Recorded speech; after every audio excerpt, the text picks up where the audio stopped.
Jesus Nazareno, sinasamba ka namin, pinipinto ka namin. Aral mo ang aming buhay at kaligtasan, Nuestro Padre Jesus Nazareno, iligtas mo kami sa kamatayan. Ang krus mong pinamatayan ay sagisag ng aming kaligtasan. Nuestro Padre Jesus Nazareno, dinarangal ka namin. Nuestro Padre Jesus Nazareno, inulwalhati ka namin. Nuestro Padre Jesus Nazareno, inarangal ka namin. Nuestro Padre Jesus Nazareno, inulwalhati ka namin.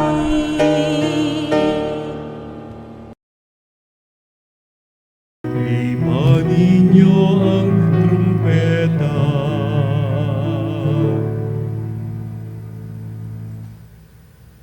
Mga kapanalig, simulan po natin ang ating banal na pagdiriwang na ito. Sa ngalan ng Ama, ng Anak, at Espiritu Santo. Amen.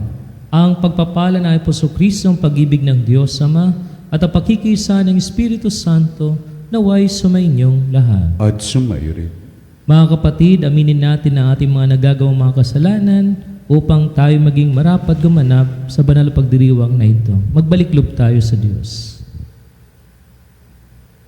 Inaamin ko sa makapangyarihang Diyos at sa inyo mga kapatid, na lubha akong nagkasala sa isip, sa salita, sa gawa, at sa aking pagkukulang, kaya'y sinasamo ko sa mahal na Birheng Maria, sa lahat ng mga anghel at mga banal, at sa inyo mga kapatid, na ako'y panalangin sa Panginoong ating Diyos. Kaawaan tayo ng makapangyarihang Diyos, patawarin tayo sa ating managagawang mga kasalanan, at patnubayan tayo tungo sa buhay na walang hanggan. Amen. Panginoon, kaawaan mo kami. Panginoon, kaawaan mo kami. Kristo, kaawaan mo kami. Kristo, kaawaan mo kami. Panginoon, kaawaan mo kami. Panginoon, kaawaan mo kami. Manalangin tayo. Ama na makapangyarihan sa inaakalang kahangalan ng mga tao tungkol sa krus, itinuro mo sa martir na si San Justino ang di mo mapapantayang pagkakilala kay Hesukristo bilang tugon sa kanyang pagdalangin. Ang mga maling akala ay mabigyan nawa ng wastong kasagutan, at ang katatagan sa pananampalataya ay amin nawang makamtan sa pamagitan ni Jesucristo kasama ng Espiritu Santo magpa sa walang hanggan. Amen. Pagbasa mula sa ikalawang sulat ni Apostol San Pedro. Mga pinakamamahal, mapuspos nawa kayo ng pagpapala at kapayapaan ng Diyos dahil sa inyong pagkakilala sa Kanya sa ating Panginoong Hesus. Tinanggap natin sa pamamagitan ng Kanyang kapangyarihan ang lahat ng bagay na magtuturo sa atin upang mamuhay ng tapat sa Diyos. Ito'y dahil sa ating pagkakilala kay Jesus, na siya ring tumawag sa atin upang bahaginan ng Kanyang karangalan at kapangyarihan. Sa pamamagitan nito, nangako siya ng mga bagay na mahalaga upang makaiwas kayo sa mapanirang simboyo ng kahalayang umiiral sa mundong ito at makahati sa Kanyang kalikasan bilang Diyos. Dahil dito, sikapin ninyong idagdag sa inyong pananampalataya ang kabutihang asal sa kabutihang asal, ang kaalaman sa kaalaman, ang pagsupil sa sarili sa pagsupil sa sarili, ang katatagan sa katatagan, ang kabanalan sa kabanalan, ang pagmamalasakit sa kapatid, at sa pagmamalasakit, ang pag-ibig. Ang salita ng Diyos. Salamat sa Diyos.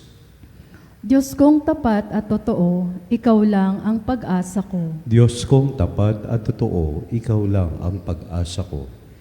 Siyang naghahangad ng pagkupkop ng kataas-taasan at nananatili sa kalinga niyong makapangyarihan, makapagsasabi sa kanyang Panginoon, muog ka't tahanan.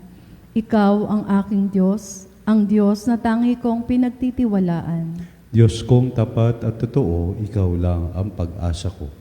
Ang sabi ng Diyos, aking ililigtas ang tapat sa akin, at iingatan ko ang sinumang taong ako'y kikilanlin. Pag sila'y tumawag, laging handa ako na sila'y pakinggan. Aking sasamahan, at kung may hilahil ay sasaklolohan. Diyos kong tapat at totoo, ikaw lang ang pag-asa ko. Aking ililigtas at ang bawat isa'y pararangalan.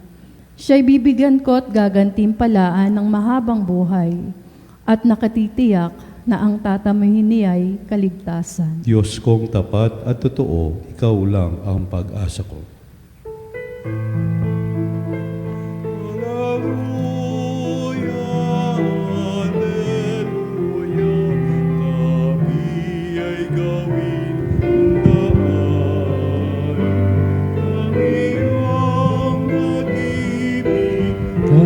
Kapayapaan at katarungan.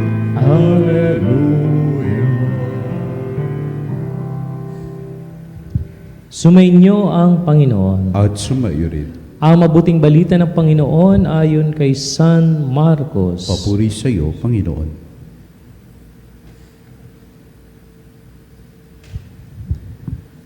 Noong panahong iyon, nagsimulang magsalita si Jesus sa mga punong saserdote, mga eskriba at matatanda ng bayan sa pamamagitan ng mga talinghaga.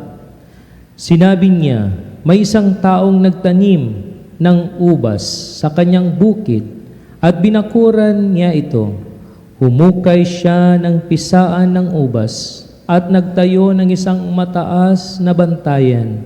Pagkatapos, iniwan niya ang ubasan sa mga kasama at siya'y nagtungo sa ibang lupain. Nang dumating ang panahon ng pitasan, pinapunta niya ang isa niyang utusan upang kunin sa mga kasama ang kanyang kaparte. Ngunit sinunggaban ng mga kasama ang utusan, binugbog at pinauwing walang dala.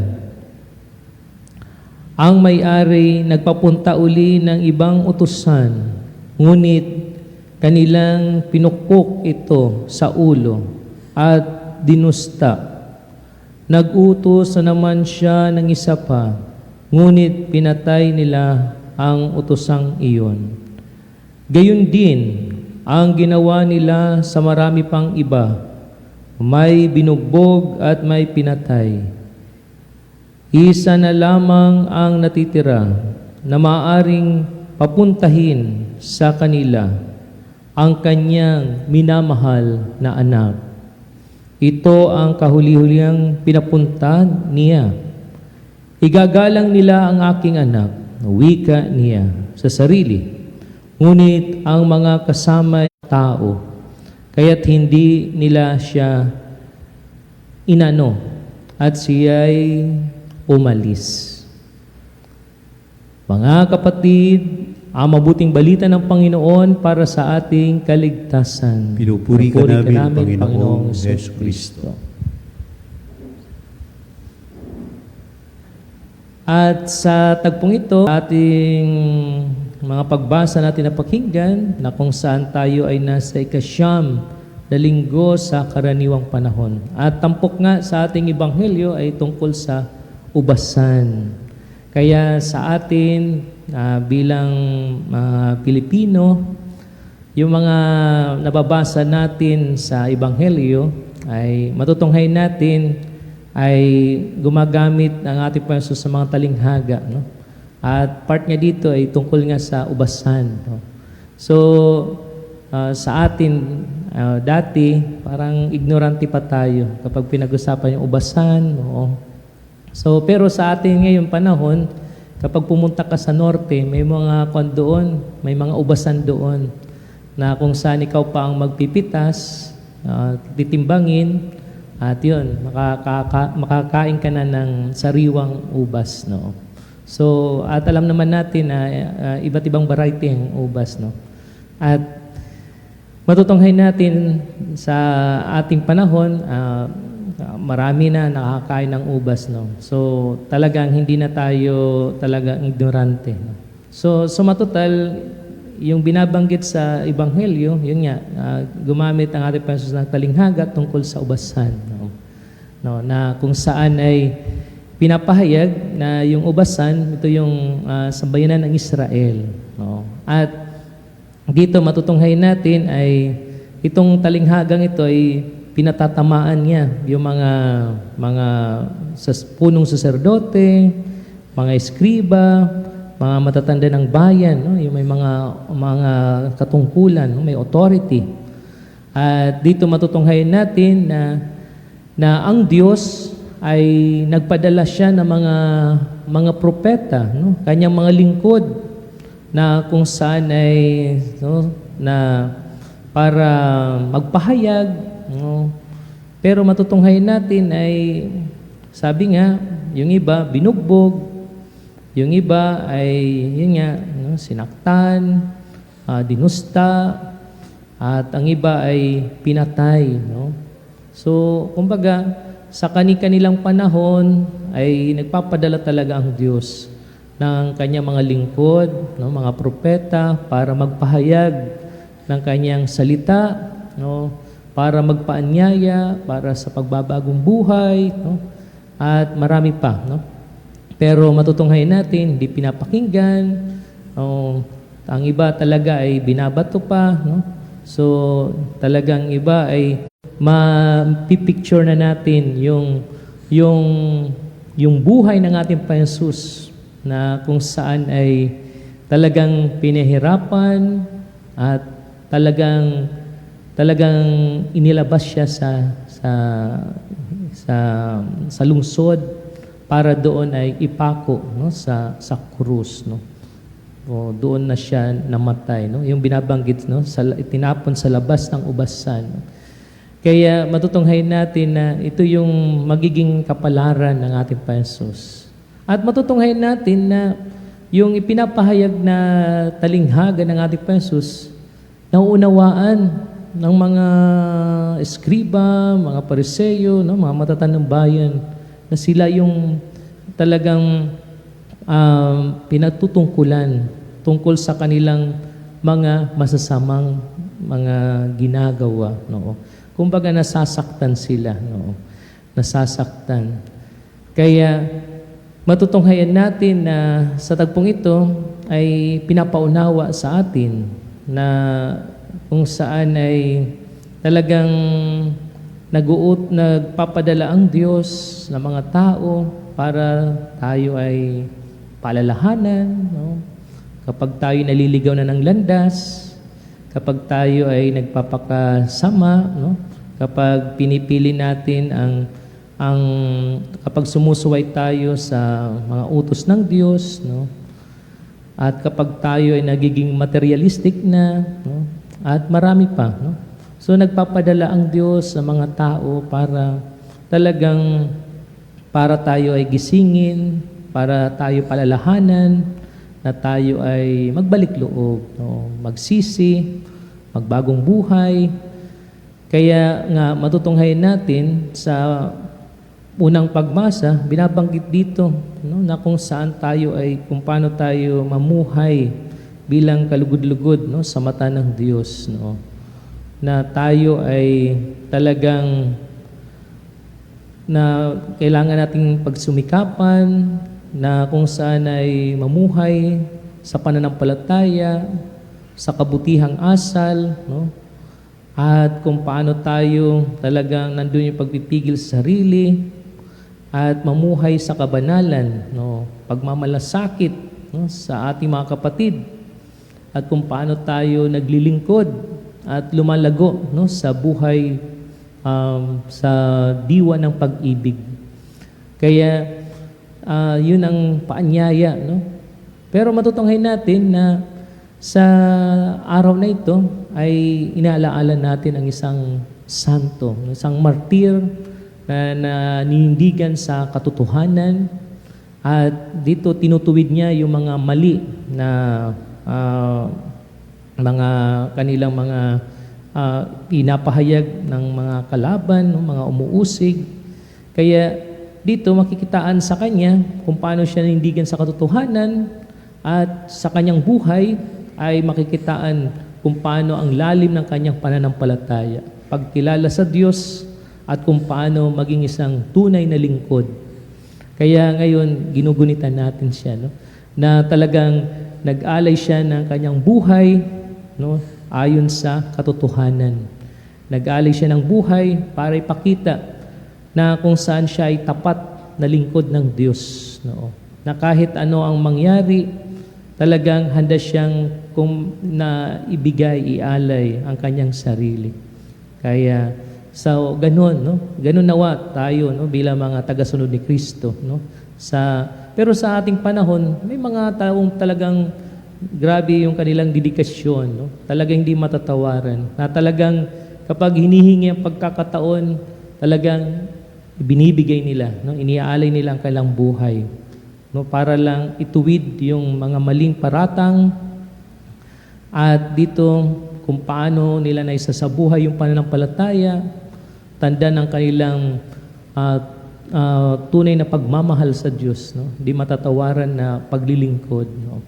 Kaya sa ating panahon, marami mga pa rin mga nagbubuhis ng buhay, no? Nag-aalay ng kanilang sarili, tanda ng kanilang pagpapahayag ng kanilang pananampalataya, no? So, hindi pa natatapos, no? Kahit sa ating panahon, marami pa rin mga martir, mga laiko na talagang nag-aalay ng kanilang sarili. At katulad nga, no, si Justin, the martyr, na kung saan ay inaalaala nga natin ngayong araw na ito. Kaya sa tagpong ito, nawa yung ating tinanggap na pananampalataya na nakaugat sa ating Panginoon Hesus ang maging gabay natin sa ating pang-araw-araw na buhay, na tayo'y nananatili, no, nanindigan sa katotohanan, at sa ating pagpapahayag ng pagmamahal sa Diyos, ang ating pananampalataya ay nakikita sa araw-araw nating mga ginagawa, no, sa buhay. Tanda ng ating paglilingkod, pagmamalasakit, at paglago, no, sa pag-ibig, lalo lang sa mga kapatid nating nasa laylayan ng lipunan. Tumayo na po ang lahat.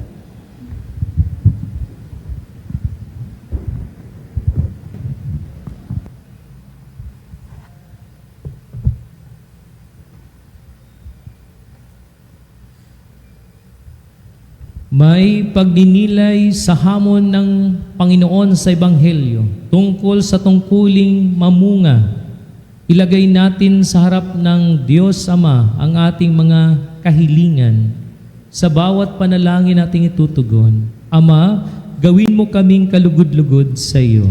Ama, gawin mo kaming kalugod-lugod sa iyo. Ang mga namumuno ng simbahan, naway makatanggap ng liwanag, kalakasan at pag-aalay sa tungkuling gabayan sa mga sumasampalataya sa panahon ng kagipitan. Manalangin tayo sa Panginoon. Ama, gawin mo kaming kalugod-lugod sa iyo. Ang ating mga pamilya, naway bigyang pansin ang diwa ng panalangin upang mapuno ang ating mga isip ng kapayapaan at kasiyahan na nagmumula sa Diyos. Manalangin tayo sa Panginoon. Ama, gawin mo kaming kalugod-lugod sa iyo. Tayo naway mamunga ng pag-ibig, pagpapatawad, katarungan at kapayapaan sa ating buhay. Manalangin tayo sa Panginoon. Ama, gawin mo kaming kalugod-lugod sa iyo. Ang mga matatanda, mga nalulumbay at mga may sakit, naway huwag mawala ng pag-asa sa gitna ng kanilang dinaranas na pagsubok at kahirapan. Manalangin tayo sa Panginoon. Ama, gawin mo kaming kalugod-lugod sa iyo. Yaong mga namatay, naway makatagpo ng lugar sa walang hanggang kaharian ng Diyos. Manalangin tayo sa Panginoon. Ama, gawin mo kaming kalugod-lugod sa iyo. Sa ilang sandali ng katahimikan, ipanalangin natin ang kagalingan at natatanging kahilingan ng ating mga Eucharistic advocates.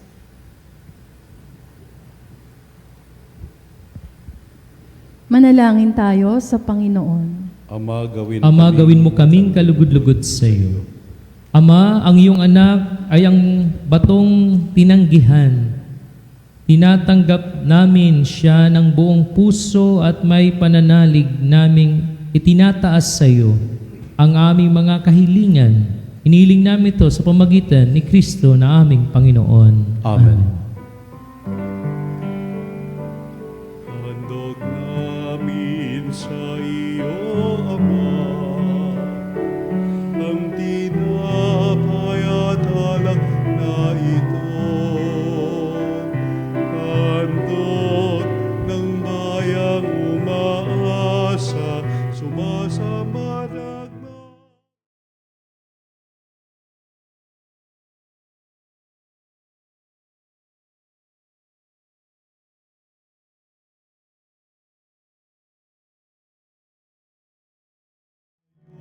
Dambana, katulad ng palimuyak ng insensong umakyat sa kalangitan. Handog namin sa iyo, Ama.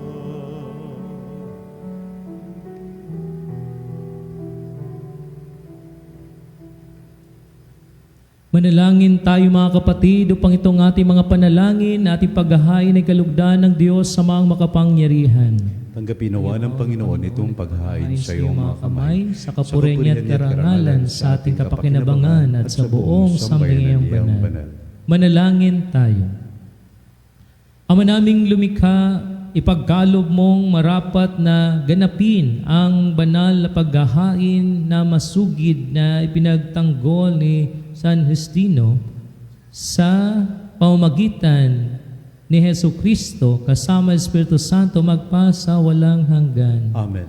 Sumainyo ang Panginoon. At sumayo rin. Itaas sa Diyos ang iyong puso at diwa. Itinas na namin sa Panginoon. Pasalamatan natin Panginoong ating Diyos. Marapat na siya ay pasalamatan. Ama namin makapangyarihan, tunay marapat ni kay aming pasalamatan ngayong aming kagalakan na si San Justino ay parangalan, siya ay kapanalig naming may panindigan na ikaw ay pahayag kahit siya'y mamatay, sapagkat minarapat mong kanyang matularan ang iyong anak na naghain ng sariling buhay.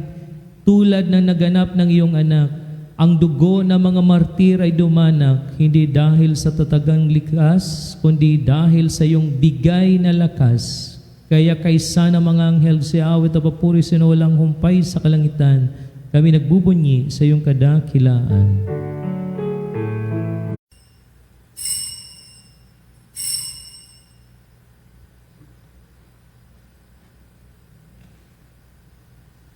Ipagbunyi natin ang misteryo ng ating pananampalataya.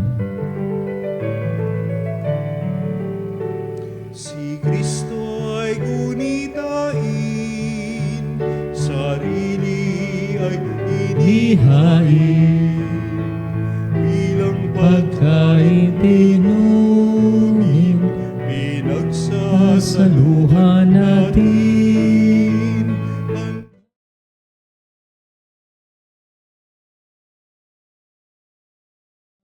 ang siya'y dumating. Ama, ginagawa namin ngayon ang pag-alaala sa pagkamatay at muling pagkabuhay ng iyong anak. Kaya tinialay namin sa iyo ang tinapay na nagbibigay buhay at ang kalis na nagkakaloob ng kaligtasan. Kami nagpapasalamat dahil kami yung minarapat at tumayo sa harap mo para maglingkod sa iyo.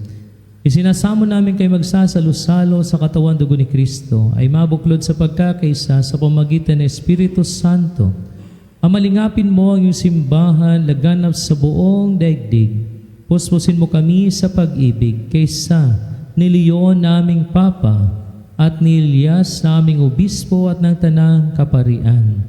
Alalahanin mo rin ang mga kapatid naming nahimlay na may pag-asang sila'y muling maubuhay, gayon din ang lahat ng mga pumanaw, lalo-lalo na mga pinatutungkulan ng ating itong banal na misang ito.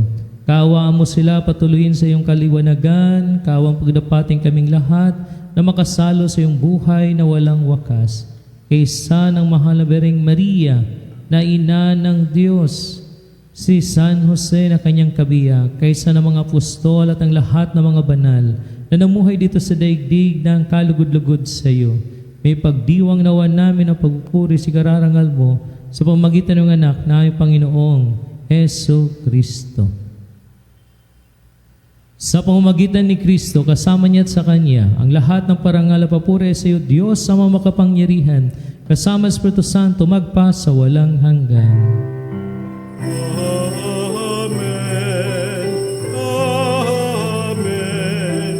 Amen. Amen. Amen. Sa tagubilin man ang kagagaling na utos at turo ni Jesus sa Panginoon natin at Diyos, ipahayag natin ng lakas loob.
Hiling namin kami adya sa lahat ng masama, pagkalooban ng kapayapaan araw-araw, iligtas sa kasalanan at ilayo sa lahat ng kapahamakan.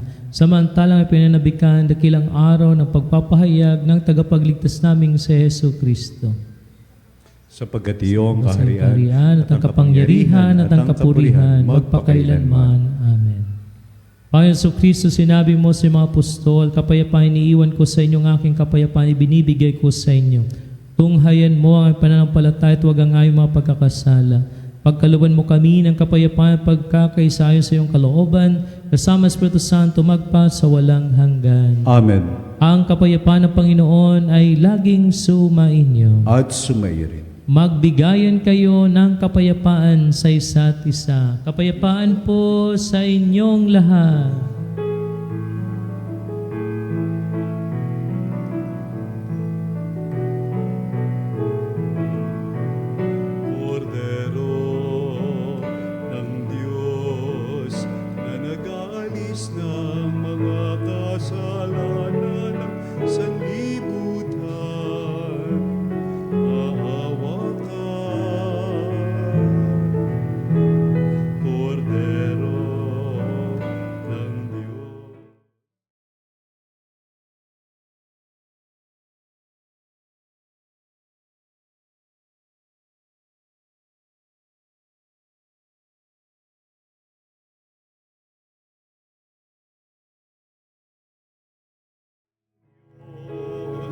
na nag-aalis ng mga kasalanan.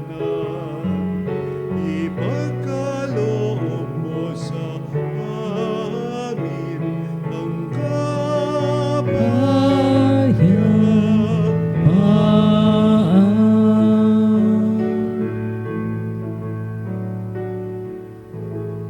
Mga kapatid, narito po si Kristo ang kordero ng Diyos. Siya nag-aalis sa mga kasalanan sa libutan. Mapapalad tayo ninyahan sa kanyang piging. Panginoon, hindi ako karapat-dapat na magpatuloy sa iyo, ngunit sa isang salita mo lamang ay kaya gagaling na ako.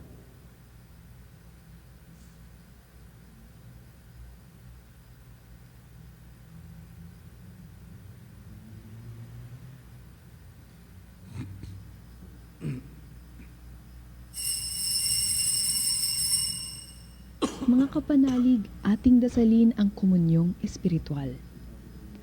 O Jesus, nananalig ako sa pananahan mo sa kabanal-banalang sakramento. Minamahal kita higit sa lahat at hangad ka ng aking kaluluwa. Hindi ko man matatanggap ngayon ang iyong katawan at dugo, inaasahan ko na patuloy kang mamumuhay sa aking puso. Naniniwala ako na narito ka at kaisa ka ng aking buong pagkatao. Huwag mong ipahintulot na mawalay ako sa iyo. Amen. Panalangin sa Mahal na Birhen ng Katotohanan. Panalangin sa karangalan ng Nuestro Padre Jesus Nazareno. O Jesus Nazareno, katamis-tamisan naming manunubos, sa harap mo ngayon naririto kami't nangangayupapa at nagsisisi ng taos-puso sa aming pagiging walang turing sa iyo at paglimot sa di mabilang na mga biyaya mo, lalong-lalo na yaong mahalagang biyaya ng pagtutubos. Dinaramdam namin at pinagsisisihang labis, Panginoon ko, ang pagkakasala namin sa iyo. Ikinalulungkot namin ang pagiging dahilan ng pagpapasan mo ng krus na iyan sa gitna ng mga hirap at kapaitan hanggang sa inihandog mo ang iyong buhay sa bundok ng Kalbaryo sa pagkaibig mo lamang na matubos kami at ang sangkatauhan mula sa sala. Pakabanalin mo, O Panginoon, ang aming pagnanais at ipagtanggap mo sa amin ang iyong biyaya. Maging tagapamagitan nawa ang iyong ina, ang kalinis-linisang Birheng Maria.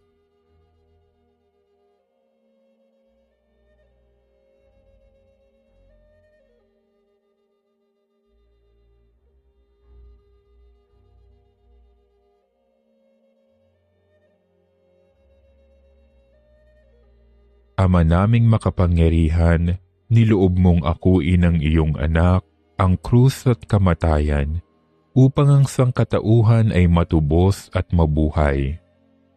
Ang pag-ako namin sa krus at kamatayan dito sa lupa, ayon sa diwa ng pagsunod sa iyong loob, na ginanap ng iyong anak, ay magpagindapat nawa naming kamtin ang lubos na katubusan at pagkabuhay sa iyong piling, sa pamamagitan ni Hesukristo, kasama ng Espiritu Santo, magpasawalang hanggan.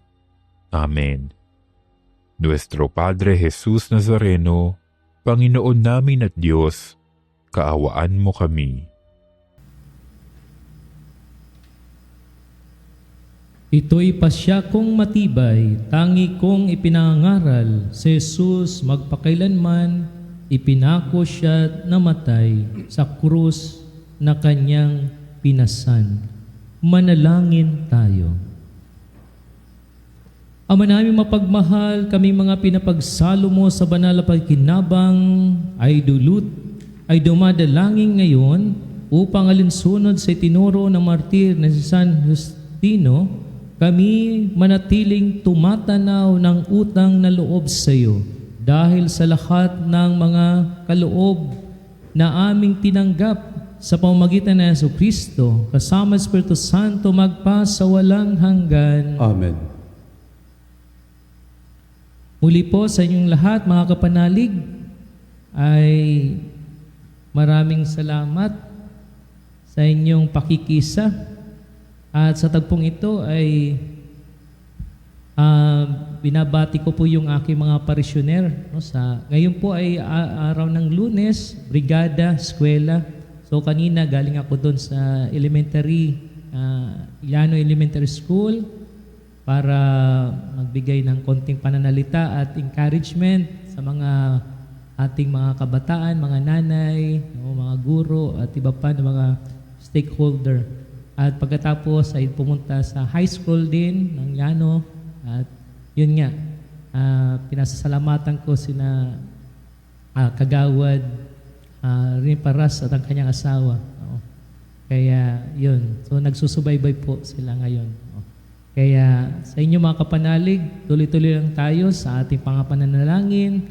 Pagdasal din natin ating mga government leaders, no? Mula sa presidente hanggang sa pinakamabang nanungkulan. No? Nawa magampanan nila ng maayos ang kanilang tungkulin, ang kanilang sinumpaan, no? Sa bayan. Oo. At gayon din, patuloy natin pagdasal ating mga church leader din, no? Na maging huwaran din sila ng pag-aalay ng kanilang sariling buhay katulad ng ginugunitan natin si ang isang martir, no? Na si Justino, martir. Sumainyo ang Panginoon At sumairin. at pagpalain kayo ng makapangyarihang Diyos Ama, Anak at Espiritu Santo. Amen. Tapos na ang ating banal na pagdiriwang, humayo kayo, taglay, pag-ibig at kapayapaan ni Kristo. Salamat sa Diyos. Magpasalamat kayo sa Panginoon na siyang lumikha ng lahat ng bagay dito sa mundo.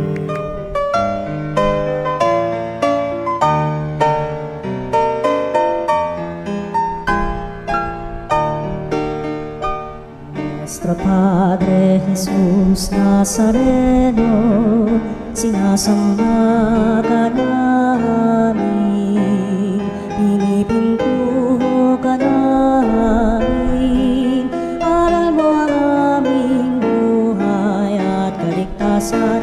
Nuestro Padre Jesus Nazareno, iligtas mo kami sa kamatayan, ang krus mong pinamatayan ay sagisag ng aming kaligtasan.